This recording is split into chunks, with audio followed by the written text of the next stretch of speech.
This is John Nugent. I'm Sam Long. And I'm Ron Peters. Welcome to the After Class Podcast. Because the best conversations happen after class. Thanks for joining us. Another episode of the After Class Podcast. We're glad to have you along. This is our spooky Halloween episode. Woo! That was not a good ghost. Actually, that was just like the ghost in the first season of Gilligan's Island. Casper? It was not Casper. Okay. It was a Russian spy who was trying to get them off the island, and he literally sounded just like that, The Russian spy on the island. Yes. Yeah, the Gilligan's Island was so Richard Keel played the broken. spy, but they actually voiced over the Russian accent. Gotcha. Way more stuff than anybody wants to know about the first season Indeed. of Gilligan's Island. Yeah, but there'll be 3 people who really appreciated it. So If we're lucky. we hope you're happy. Yes, Two, for but those fine. 3 of you who will send me emails applauding me, I Yep. really appreciate it. I've seen those emails. They do happen.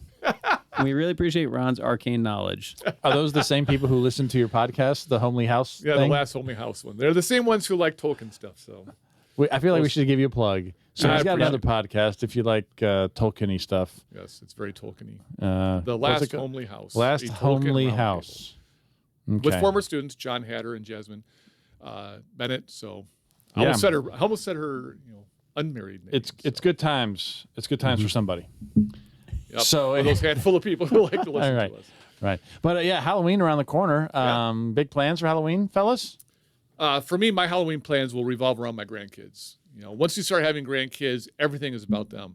So I'm looking forward to seeing them in Halloween costumes and maybe walking around with them. We'll see. But yeah, that's probably about the extent of All my right. Halloween plans. How about you guys? This is my last Halloween without a grandkid. Yes, that's right. So I don't know if my tradition is going to change or not, but we used to be big Halloween people where we go around the neighborhood, we plot out the most efficient route to get the most candy, and Sure. we had a good time, dressed up my dog back in the day.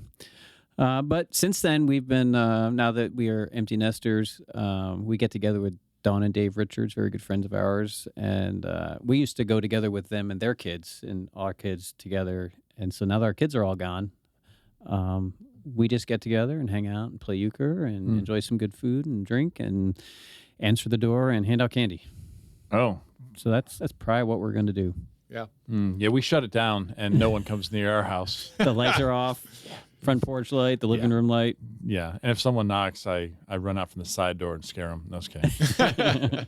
No, we just don't. We're just usually just so much going on. We can't just plan to sit there for hours handing out candy. Yeah. However, a few students and I are planning to dress up that day in various Harry Potter characters. Oh, yeah. nice. Can you guess which one I'm going to be? I do not know Harry Potter well enough. Of course you don't. Severus? Snape. Yes, I'm going to be Snape. Yep. Okay. Yeah. Oh. I'm going to shave. It's going to be a good time. Because, of course, he's my, doppelganger in the Harry Potter world. So he's clean shaven. Yeah, I'll be clean shaven as well. It's in lieu of No Shave November. So one day early. Okay, gotcha. So you'll start growing back for no shave Yeah. November. Yeah. So, I mean, my dressing up on Halloween is wearing my Great Pumpkin T-shirt. sure. So we that's- know. It's your favorite. Every Halloween I wear the same T-shirt. Yeah, I always had a costume that I always thought of 15 minutes before it was time to take our kids around. I would just look in the drawers, look in the cabinets, find something, and pull something together. And we don't do that anymore now that we don't walk around collecting candy. So Well, last week during Spirit Week, I did dress up as a pirate. I had kind of a puffy shirt. Makes me think of Jerry Seinfeld. I don't want to be a pirate. I thought that as well. Yeah. Whenever they said dress like pirate, I don't want to be a pirate. And Seinfeld came to mind. Yeah, I kind of enjoyed it. I'm not a big dress-up person, but I had enough stuff to do a pretty good approximation. And it was kind of fun. Had the bandana around my head and wore earrings and stuff like that. I think most of mine had to do with colors. Like I was the color red man. It goes back into high school when I was fluorescent orange man. So we're all fluorescent orange. But back then I maybe even talked about this on an episode once, but I had a 72 Chevy Nova with a black stripe down the side, and I Okay. painted that stripe fluorescent orange Oh, wow. for Halloween. And it stayed that way till the day I sold it to someone who entered it into a crash derby. Oh, my gosh. Nice. Yeah. Love that. Demolition So, Derby. Yep. Good times. Yep. Good times. Yeah. It went to a noble end. Well, there you go. So I think it was a tank though. Oh, It yeah. was a 350. It was nice. Oh, man. 8-cylinder. Yeah, that would be a tank. All right. Well, yeah. happy Halloween, That's everyone. it for Halloween. Happy Or Halloween. whatever, unless you don't celebrate because it's satanic. Yes. If Yeah, you, please don't shed blood on Halloween. That would I'll do violate my the best entire purpose of not what we're to. talking about. Or here. consult the dead in Right. any way, shape, Yes. or No form. necromancy. yeah. Yeah. All right. Well, we what about Ouija boards? Are those on the table? usually they're on Keep tables. them off the table. I was going to say, you got to keep your hands just above them. Yeah, let's call the ball and say no. Yeah. I think we're going to call the Big ball. no on that. All right. So that may be categorized as a blood offense. You may incur blood guilt according to Torah if you did that. I would say for sure. Well, yeah, because you are consulting the dead, so I can see where that would be a blood guilt thing. And the Jerusalem Council teaches us blood offenses are still off the table, which transitions nicely to our last episode on violence and bloodshedding.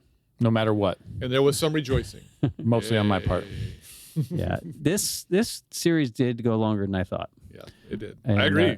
But we spend so much time in the text. People want us to get to the actual what would you do in various scenario questions, and so we started into that last week, and hopefully we're going to finish that this week. Yeah. And we're going to start with if the call of God's people as a whole is to bear witness to the nonviolent reign of Christ, and we haven't really been given the job to police the world, but to showcase through this transnational church what God's peaceful kingdom looks like. With all that said, what does that mean for the possibility of someone choosing an occupation that is routinely involved in the act of shedding blood, or exacting vengeance on those who maybe a military opponent that has attacked your nation, or in the police force acting violently to subdue offenders that threaten households and streets and public spaces. Does this biblical teaching shed light on that kind of topic? Yeah. I think from the outside, I think it's tough because people often go into the military or join the police force for noble reasons. They want to stop evil, whatever that looks like. And so I think many people they want to be part of making the world a better place, right? They want to stop people from enacting harm against one another, and so their goal is noble.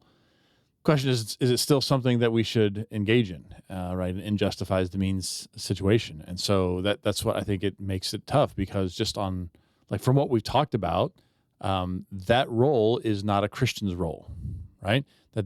That keeping the peace and stopping, violence and stopping evil people is the world's responsibility. And so, in particular, the powers and principalities, like the rulers, the governing authorities. Yeah. So not even just like anyone in the world except a Christian, but like those who occupy those specific offices. Yeah. Yeah. And so if it's theirs to do, then it's a challenge for us to join in with that. And we've had these discussions with politics and other things as well. Like, as I said, it seems noble on the surface, but that doesn't mean it's still appropriate for God's people. Years ago, when we were doing a blog for the after class, we had a blog going on whichever platform it was. Pathos. Pathos, thank you.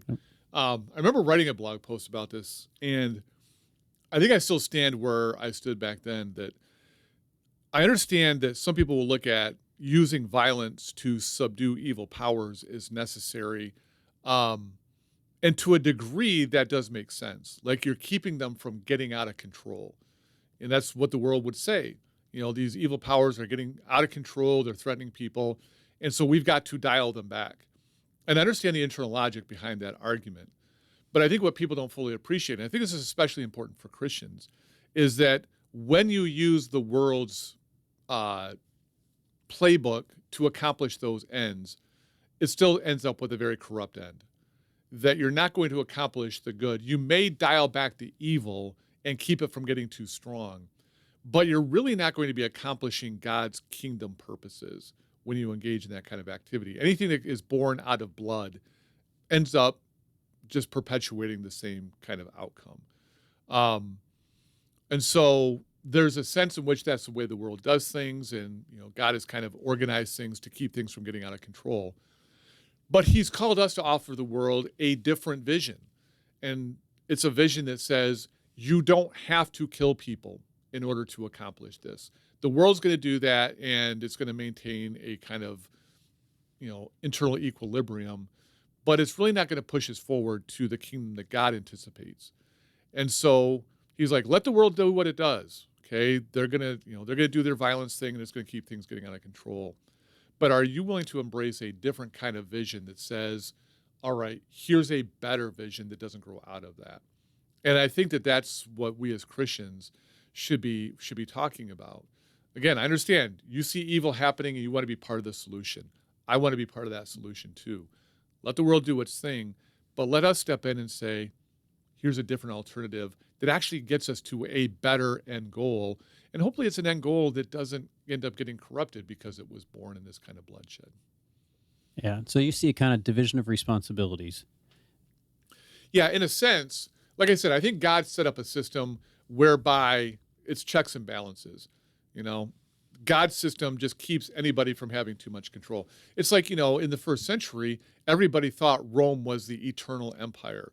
Rome was so big and so powerful, and its armies were so well equipped and so well trained, and they had the latest technologies. Everybody just thought Rome is going to be around forever. The city of Rome is an eternal city and all that kind of stuff. And it didn't take long for Rome to fall into ruins. I mean, the very empire that people believe was an eternal empire is now just a bunch of crumbling ruins. And that should speak to the nature of how this world functions. No empire lasts forever. But that's just part of the brokenness of this world. And yes, you can topple an empire. Just know you're going to get toppled at some point. And so I think that's just part of the brokenness. And God's saying to his people, offer them a better alternative, one that isn't bathed in blood and one that has the potential to last forever. Because Rome tried to stamp out Christianity, and guess who's still standing? They tried to kill our king. Guess who's still on the throne? So yeah, I do think it's an alternative to that system. Yeah, which doesn't mean everything that system does is wrong or is bad or that it's evil or that no one should go into that field, and people who occupy that are somehow immoral or violent or love killing people. It's none of that. It's just, it's not just that it's a different field, because you could say also, well, then don't become a doctor or don't become a school teacher, because those aren't really what the gospel is. Why not do this for a living, but not have it conflict? And I think why this question gets asked a lot is because not only is kind of using violence to, quash evil and wickedness, not only is it a different sphere than we've been given responsibility for, but it does, in how the world does it, stands in tension with how we've been called to do it. Right. We also have a vested interest in knocking down evil in the world. It's just that the means that we've been called to do it, the posture from which we do it, and the power with which we do it is fundamentally different from that. Yeah. And so it's hard to, receive advanced training and skill and all day, do the world's way of doing it. And then then you take off your kind of world hat and then and for the rest of this, I'm going to do it, rest of my time, I'm going to do it like Jesus. It doesn't take seriously how formation happens. Mm-hmm. And there's just so much formation happens that gets people. It's not natural for people to take a life of other people. Yeah. The friends I talk to who come out of the military say there's a lot of training that they went into that forces them to think of the people that they might be forced to kill in less than human ways. Yeah. And there are songs that you sing that reinforce the world you view you're being taught, that are made to numb you to the life on the other side. Yeah. That is, the reason why boot camp happens and why they strip you of so much of your former identity, with your haircut, with your clothing, with a lot of your, what makes you set apart and different and unique, and they push you into a common mold, is because they're going to have to ask you to do some things that are really unnatural and really tough. Yeah. That formation doesn't go away when you take the uniform off. Right. Yeah. It very much becomes who you are. Yeah. And that formation, if you take seriously that we've been called not to be pacifists, people who just run away from evil and avoid it at all costs because we don't get our hands dirty, but that pacifism is to be God's active agents of reconciliation, active peacemakers, but using the gospel and the cross, and then we should be participating in another kind of formation that is run in the opposite direction. Yeah. And so it's kind of could we take on a vocation that would accomplish some good in the world by limiting the amount of evil and make society more safer, by immersing ourselves in a kind of formation that makes us less well-formed to overcome evil the way the gospel calls us to overcome evil. Yeah. So they're fighting over common turf. Right. And that's the problem why it's hard to do both. Yeah. It's like you can't serve two masters. Either you're going to do it the world's way or you're going to do it the cross's way. Yeah. It's hard to say you can do both. Yeah. Well, and I think it's some of the big conflicts that we see in the world right now. Russia and Ukraine have been fighting for over a year, and a lot of people are dying. And it's not just soldiers, but civilians are dying, and horrible things are happening. And there are people on both sides who, kind of what you were saying, John, they believe their job is to kill the other side.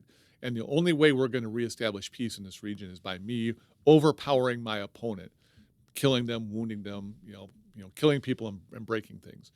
And it should be the jobs of Christians in both Ukraine and Russia to say, we love both sides. I can't be a Ukrainian Christian and hate Russians, or be a Russian Christian and hate Ukrainians. Like, I cannot view you that way. And so I want to bring peace to the situation, not by killing people and breaking things, but by being a peacemaker, whether it's Israel and, Hamas, for Christians on both sides to say, I love you. I can't view you as the enemy. I don't view you. I don't want to shed your blood. I don't want to kill you. I want to bring peace to the situation. How can I be a person who says, I love both sides, and I want to be the one to try to bring peace?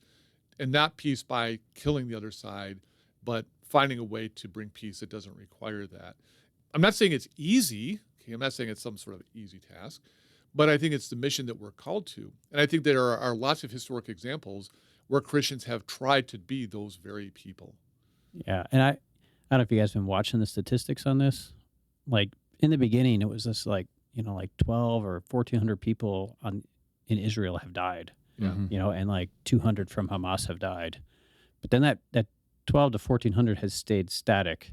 And then like 1,400 from Hamas have died, or in the Gaza Strip have died. And then 2,400 from, and then we're up to like 4,000 or 5,000 have died. And we still haven't, but the U.S.-backed Israeli force still hasn't begun the massive ground assault. Right, yeah. And already it's been threefold vengeance. Yeah. Like, at what point does it stop? It's when you get back to, like, if we're going to engage this from a Christian worldview, well, it's life for life, eye for eye, 1,400 for 1,400. But we've left that. Yep. Sorry. Yeah. That's been left behind a long time ago. Like, when is enough enough? When is justice established? Like, it's hard to think Christianly about this, right? Because already the world's escalating vengeance, like we saw in Genesis 1 through 11, it's already on that course, and it's not over. Right. It's not even close to being over. Yeah. It's going to get really what bad. numbers by the end are going to justify what's happened?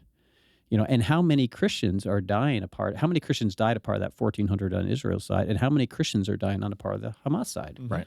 Or the Gaza, side? It's so hard. So I think it becomes a personal question, because there are good people who want to do good by seeking public safety. I just suspect a lot of people don't have a robust enough vision of the Christian calling to be peacemakers. Yeah. The Christian calling to have an alternative task of overcoming evil with good. That's not a strong enough a part of their Christian calling and identity that they simply don't feel like there's a conflict of interests. Right. Yeah. And that's the poor job of the church of conveying the political peace witness implications of Christian faith. So I don't blame lots of people who have gone into it with a good conscience, because that's the way they were raised. That's the way their church taught. That's the way their sermons go. But what's missing from their training and from those sermons that they don't feel a conflict of interest? Yeah. We got to say something. Well, I would just say, and another complicating factor is the reason that a lot of people go into service is not what they end up doing. Right? They go because they want to, like, stop evil. But more often than not, the military these days, and I don't want to get too political, but is being used by people to push a certain agenda. That is not the same thing as why those people got in the military. And you talk to people who have gotten out of the military, it's like, we're going to places we shouldn't be in, doing things we shouldn't be doing. Right? This is not why I joined up.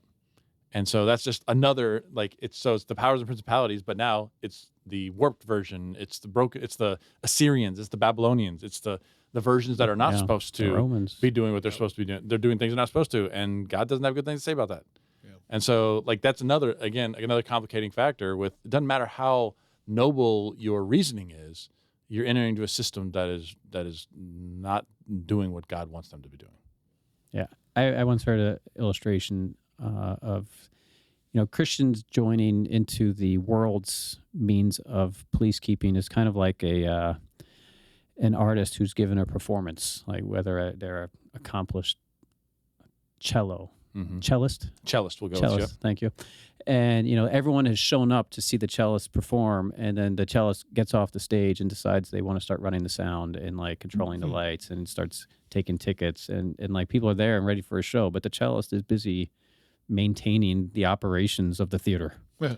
It's like, no, like, cellist, you have one job, and it's the reason everyone's here. And it's the most important thing tonight that's going to happen. Now, it can't happen with all these without the ticket sellers and, the people doing security at the doors and making sure everyone has seats. Like, all that is necessary for the whole concert to be pulled off. But like, the role of the cellist is so important that for them to forsake that to do the other roles would be to screw up the whole thing. Yeah. And the point of this argument is that the role Christ has given us in a world rife with conflict and violence is so important to overcoming evil with good that it demands our focus, our attention, and to leave the stage of that mission and that witness and that responsibility to tend to the lights and the sound and ticket distribution is to walk away from our fundamental calling. Yeah. I think one of the last questions that maybe people would ask in this is, can I serve in the military in a nonviolent role? Yeah, Are there ask roles? that. Yeah. What do you think about chaplains or administrators or things like that? Yeah. If my job does not require me to shed blood, but I'm still in the military, is there a place for me to serve in that capacity? So I think that's like probably the last question we want to deal with in terms of like military function. Yeah, I like to move this question away from like a legalistic yes or no, like what are we allowed to do, what are we not allowed to, and I like to turn it around to say, what would it look like for God to call a Christian to join the military? Like, what would it look like for God to do that? Like, would God call Christians to kill other Christians in the name of national allegiances? That doesn't sound like a God calling. Seems wrong. Seems no. Yep. I think that's an easy one. And so if you just assume that any calling that I would go to is something that God is calling me, and that God wouldn't call me to do anything that subverts my Christian calling or shapes me in a way that makes me less than Christian, right? Then that's probably not a calling to which God calls me. But that does open the door that there might be positions where you could live out your Christian calling very consistently. You're not asked to take oaths to the nation or to sing songs that dehumanize the enemy. Like, your function could be for the state, for the government. They could be the ones that pay the paycheck, but your function could be actually a peacekeeping kind of function. Or, I don't know, I like to remain open whenever is a Christian allowed to do job X? Like, instead of saying, can they? It's like, what makes you think God is calling you to do that? And how is it that in that job you're going to make sure that you don't sell out, I don't know, your devotion to Christian mission to certain temptations that pull other people away from it? Yeah, I think that's a really great way of framing it, because you're right. It doesn't become a legal yes or no, but it just forces people to ask really good questions. And so if a person is thinking, you know what, I'd like to be a military chaplain, I'm like, sweet, seems like an interesting job. What are the conversations you're going to have with people who are like recruiters or whatever about your role? And will you come away from that conversation saying, I can be absolutely faithful to Jesus and not feel like I'm being compromised? Okay, those are good questions. And if you can say, I can do this, okay, I can be faithful to God, I can represent his kingdom, why would I say don't do that? I'm not going to say not to do that.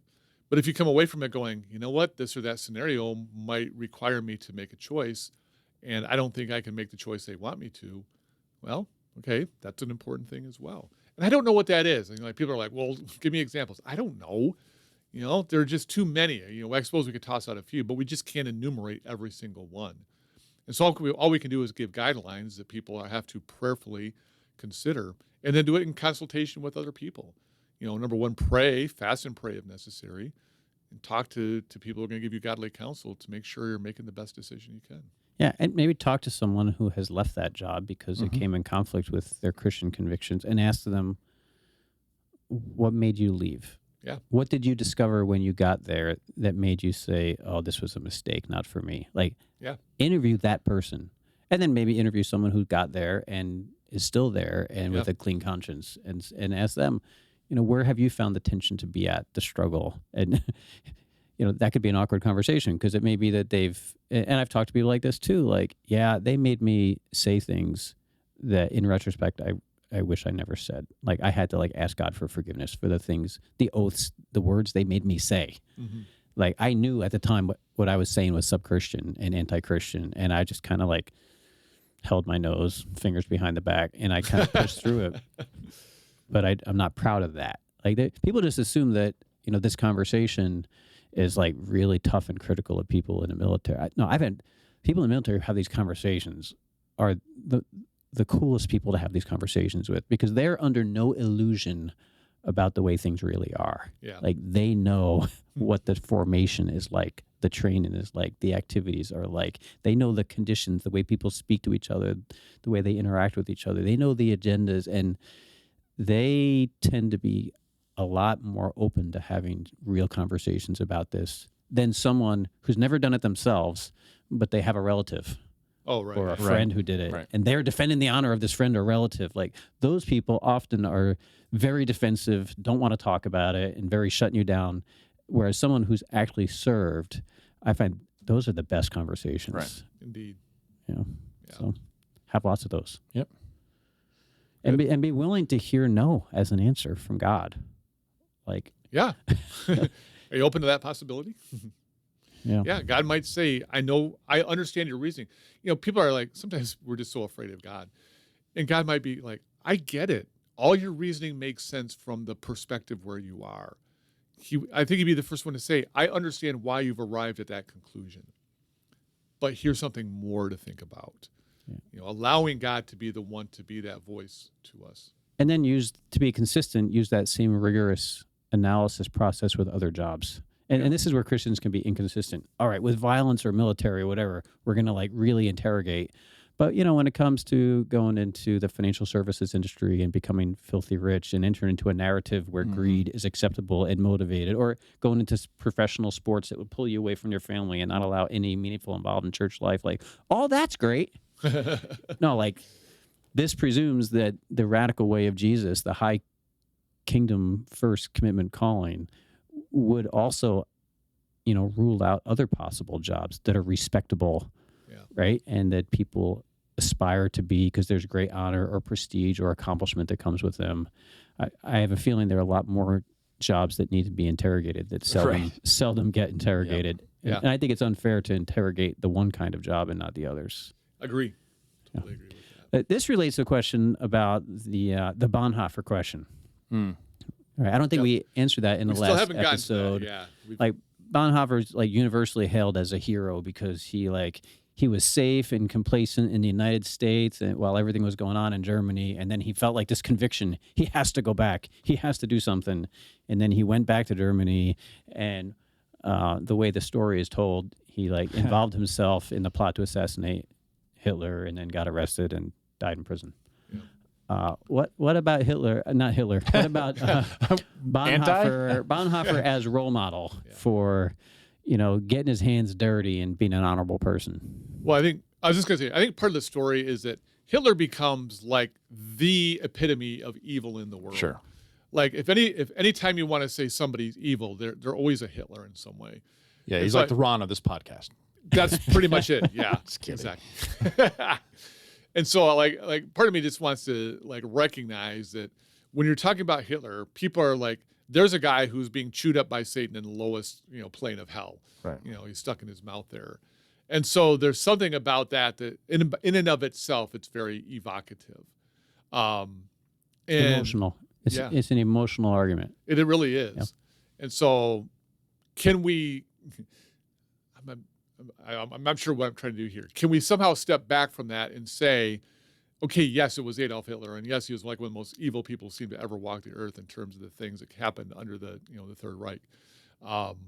But he doesn't have to become like the poster child for evil in the world. Adolf Hitler or Pol Pot or Joseph Stalin, like all these people did these horrible things. But does Bonhoeffer get to be the poster child for peace that's willing to use violence when necessary? Right. Right. I mean, Well, it always goes to the hypothetical. Yeah. If you had the opportunity to kill Hitler, would you have taken it? yeah. Right. I mean, Well- that's the hypothetical that's put out there. I mean, it's not dissimilar because he is working with people to try to take Hitler out. And so, right, that's the question. Well, Are so you pro? The question, my question, this is the problem I have, is that I've not spent a lot of time studying Bonhoeffer.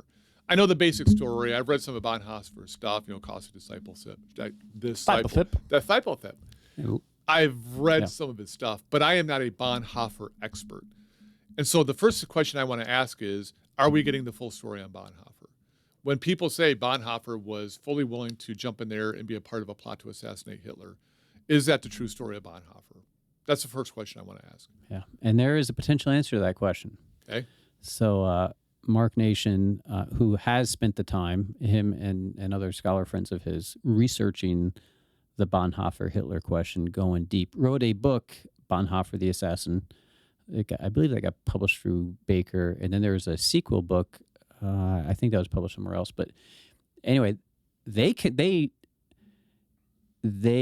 discovered in his writings that Bonhoeffer is known as being a pacifist. You read Cost of Discipleship. He's like, Sermon on the Mount all the way, right? And they don't see anything in his writings where he walks away from that commitment to nonviolence from beginning to end. And furthermore, they discovered that there are no records that indicate that Bonhoeffer actually was involved in a plot to assassinate Hitler. Interesting. He was arrested. We do have his arrest records, and he was arrested for aiding and abetting Jews for That's escaping. different. Yeah. Yeah.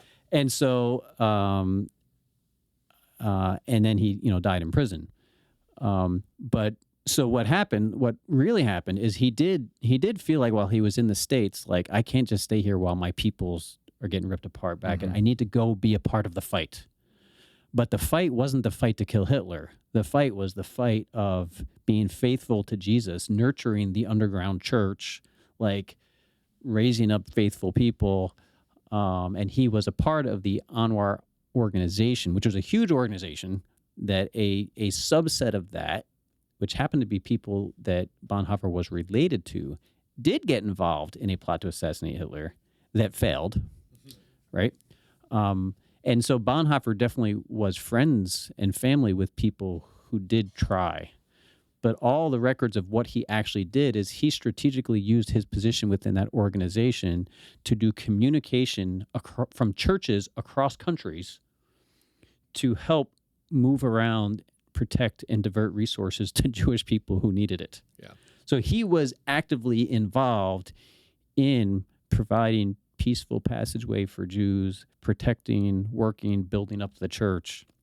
It's not clear from actual records that he was involved in a plot to assassinate Hitler. However, we have two sources that are pretty authoritative on Bonhoeffer. One is his biographer, guy who wrote the story of his life. He seems to indicate that Bonhoeffer was involved in the organization that was involved in bringing down Hitler. So you have testimony that suggests that he was somewhat involved. The other source, which is Bonhoeffer's closest kind of friend and theological interpreter, seemed to indicate that Bonhoeffer was not involved. So there's actually competing testimony between people who really know Bonhoeffer really well. Yeah. And how do you adjudicate the testimony? Right. Well, what the work of Mark Nation and others has done, and well, at least you can trace through his own words and his own writings from beginning to end and see if he has shifted on the notion of Christian responsibility, how to overcome evil with good, et cetera, et cetera, et cetera. And they don't see any movement on the part of Bonhoeffer's thought where he has changed in this regard. And in many ways, after his arrest, is doubling down on his convictions about peace and nonviolence.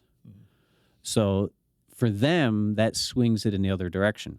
For people who are Bonhoeffer the hero for trying to kill Hitler, they want to take his biographer's words, as the kind of the final say of what really happened. And so again, I think Bonhoeffer would forswear pacifism if you meant pacifism, sit in the United States where it's safe and do nothing, versus roll up your sleeve, get involved of the fight, help the Jews potentially get arrested and die in prison. Yeah. Like that's pacifism with a C, like pacifism, peace, but it's not pacifism. So he is a role model for that. But say we didn't have that account, that alternative account. And by the way, there's a lot of people vested in that material not getting out there because it undermines all sorts of ways Bonhoeffer's used as a hero. But if you were to ask, like, say Bonhoeffer did like forsake his best convictions and just say, you know what, in this case, it's worth taking down the tyrant and getting my hands dirty and playing the role of the powers and principalities and stuff like that. Does it appear to have had God's blessing? It didn't work. It failed, and he got locked up in prison and died there. Yeah. Like, what's to say why is he a success story? Yeah. This is an example of someone who decides, I'm going to mostly be about peace, but when a guy breaks into my house to take my family, then I'm going to shoot him, and then I miss, and then he shoots my family, and we all die. Like, how is that a role model for what you should have done in that situation? Yeah. Like, it didn't work. It didn't turn out good. It's not a happy ending. If he changed his principles and still, you know how Hitler got brought down?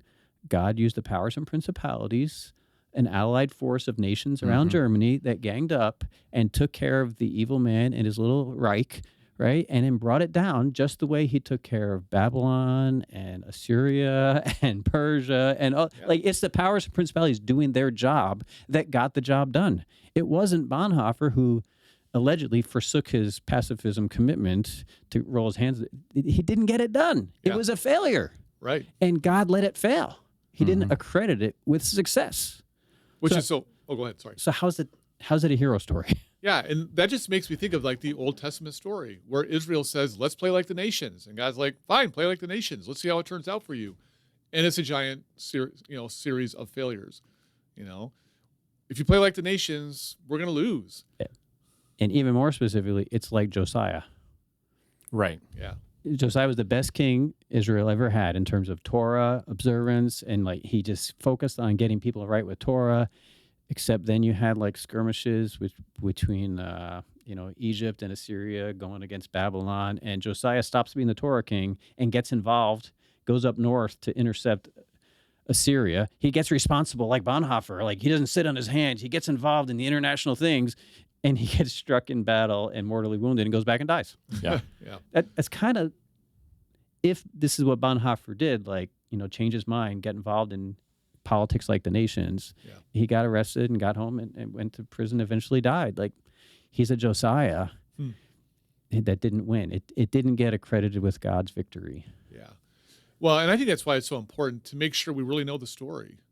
That's why I asked the question. I kind of thought you were going to give us the rest of the story moment here, because again, there's going to be some things we just won't know for sure. None of us were there.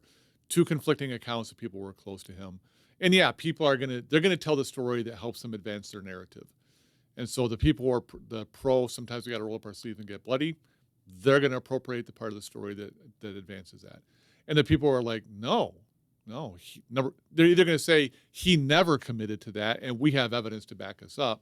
Or if he did, it was the worst decision he ever made because it ended up failing miserably. Yeah. And so, it deprived the church of one of its best, young, brightest theologians. Yeah. Just like Josiah deprived Israel of the best king it ever had. Right. Because he stepped out of his role. Yeah. So I think it's important to try to know the story the best you can. Number one, to know Bonhoeffer's story, and don't ignore the evidence that maybe undermines your position. I literally was just talking about this in class today. Don't be selective or prejudicial when it comes to the selection of your evidence, but listen to everything and be prepared that the evidence might not back up your story. And especially with a guy like Bonhoeffer, don't just step in and say, well, he was willing to kill Hitler. Was he? There's a really good chance that he wasn't, or that if he made that decision, ended up being a horrible decision. But as you said, John, no real outcome portrays him as a hero. A success story, certainly. Yeah, success story is what I meant. He only to say. success in embracing other people's convictions. Yeah. Yeah. So, well, we have like 5 minutes left, so I think we can rapid fire the rest of the ones. All right. Maybe. But we have to be committed to rapid fire. Oh, in I'm there. committed. Yeah. You want to raise them then? I don't remember. Oh, should you be Entertainment? participate in entertainment that is Right. violence? So violent video games. We could even talk about things like boxing, UFC, where you're enacting violence against someone. Yeah. What should be a Christian's participation in those things? Yeah. So let's talk about video games. Like, there are video games where you're like literally killing people, blowing them up, doing all that kind of stuff. Correct. I think you got to ask a question. Really, does this look like Jesus? You say, well, it's not real. Okay, granted, it's not real. It's a video game. I would never do that in real life. The question I'm asking is, then why do you want to do it in a video game? It's like, if you've got a video game where it's like, yeah, I'm jumping in bed and sleeping with this woman. It's like, would you do that in real life? No, I'd never do that in real life. Well, then why are you doing it in a video game? That just seems so odd to me. And so, yeah, I would say, if you wouldn't do it in real life, why are you doing it in a video game? Yeah, especially when you get Jesus, really outs this kind of logic when he says, like, I didn't really have sex with the woman. I just lusted after her. Like, no, if you're lusting after her, you've already committed adultery with her in your heart. Yeah. Like, Jesus cares not just about what you do outside with your body, but also what you're doing in your mind and in your fantasy world. And it's hard to think of games as anything else than a enacted fantasy world. Yeah. Yeah, I have a hard time with playing video games like that. Yeah, I don't play video games, and part of it is I just don't have time. It's not always even a moral thing. A lot of it's just like I don't have time for it. But in particular, video games that to win the game, you've got to do things you would never do as a Christian. Yeah, I do find that problematic. Absolutely. Sports. Did you want to chip in on that? I don't agree. It's fine. I mean, I hear what you're saying. I don't disagree that we should be filling our minds with good things, but if you're playing like violent video games all day, every day, that's a problem. But I could see with lots of entertainment, like I can play a video game, shoot somebody in the video game, call it a day. Anyway, we don't probably have time to delve into all that, but Yeah. I see what you're saying. I don't disagree entirely, but I think there's a lot of things that we do that we gloss over that would probably fall in the same camp. So anyway. Well, I mean, I think that's when you get into like we were asked, like football or like these sports where it is a violent game. Sure. You're not trying to kill anybody though. And yes, sometimes blood comes out. We see guys with, like bloody wounds and stuff like that. And once every few years or once a decade or something like that, somebody actually does die. But it's accidental. Nobody was out there like trying to kill them. Nevertheless, it is a violent game. And the way you win is, in a sense, being more violent than the person across the line from you. And football isn't the only example of that. And we can play games that reenact that, Madden football and all that. Are we getting too close to the line? What's happening there? And this is tough for me because I like football. Like, I'm not a big sports guy. I don't watch sports in general. But my wife and I both like college and pro football. So it's like the only sport that we watch. And so obviously there's a part of me that hasn't gotten to the point of saying, well, I can't watch football. It doesn't seem very Christian to me. There are times when I ask questions about it, though. Like the only sport I've ever competed in was being a triathlete. Like I've done triathlons and I've done races like running 5, 10Ks, half marathons. And what I always said I love about those is that you don't win by making the other person lose. That's one of the things I really like about that kind of competition. You just go out there and do the best you can. If you try to make somebody else lose, you're disqualified. Like you can't interfere with somebody else. Versus other sports where you win by forcibly not letting that other person succeed. Yeah, I try to stick with the same logic as before. Like, what does it look like to participate in football like a Christian? Like, if you're entering into a mutual game where you're scoring points against each other by tackling, like tackling doesn't have to put someone in the hospital. Yeah. Like you have pads for that, you have techniques for that. If you're going saying there's no way we're going to beat this team unless we take out their running back or their star receiver, go after the ankle, take them down. Like if you're trying to maim someone, I don't think you're playing football like a Christian. Or like a good person. Yeah, yeah, you know what I'm saying. So I right. think like there are ways of doing this that's not violating the opponent and not reducing them to something, and certainly not trying to, the gospel brings wholeness and healing to people's bodies. If you're literally trying to break down and permanently maim or do permanent damage to their bodies, and it's hard to say that is playing football Christianly. So it seems like there's got to be ways of doing that. Would you extend that to UFC? The same line of reasoning. Because I mean, people who like are in UFC, like it's a brother or sisterhood. Like, you watch it, and yes, they're trying to incapacitate you, but if they think you're actually hurt, they will like stop and make sure you're okay.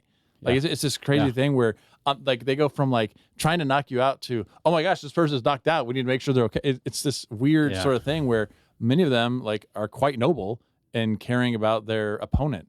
But yes, they're trying to also at the same time like make them stop like being awake. So it may not be the wisest profession for people who care about their body, right? But you're not. If you're going in there to attack and bring down and hurt people, then which they're what's not Christian about that. Like especially when they're like trying to put them in a submission move. Like you're exactly good to the point and say, okay, I'm done, as opposed to I'm going to do it till they break their arm. Like no, they're not trying to break arms. Exactly, it happens, but they're not. I don't think that's most of their intents. Well, and like even in football, like you see these guys going after each other, they're tackling each other, and again, it's a very violent game. And then after the game, they're hanging around talking to each other. Most of them, and there are exceptions, sure, obviously. there's always. But a lot of times you see guys that were going at it really hard in the game who afterwards are like talking and they're exchanging jerseys and stuff like that. And so it's kind of like what you were saying, Sam. Yeah, we compete against each other hard, but once that game is over, we go back to being friends. And so there's something about that can be redeeming to the event. Yeah. Okay. Well, wait, last one. I know you didn't want to get to it, but spanking your children. Oh, right. Yeah. Fast take. Yeah. Fast take is, I think perhaps there is a place for it as long as it's not being done with violence or anger. It's doing maybe to get the child's attention. In the same way you mentioned the example of your kid walks in the middle of the road and you grab them and pull them out. It's considered a violent act, but it's not. The intention is not for violence. It's for protecting and setting them on the right path. And I think there could be a place for spanking, but we don't have time to get into all that. Yeah, it's not always the right choice, and I would use it sparingly. Yeah, I would say the exact same thing. I'm not anti-spanking as a form of discipline, but your point, Sam, I would agree with it. It should be done sparingly. It should be done not in anger. And I've done the same thing, like you said, where it's not even a form of punishment, but sometimes getting somebody's attention. Like, kids don't think like adults. And sometimes you just have to do that thing that gets their attention. And you can say, okay, I want you to know I'm not mad. Okay, I wasn't trying to do damage. I just wanted to get your attention, which doesn't always work because they're still not thinking like adults. But there's a place for that. I agree. Yeah.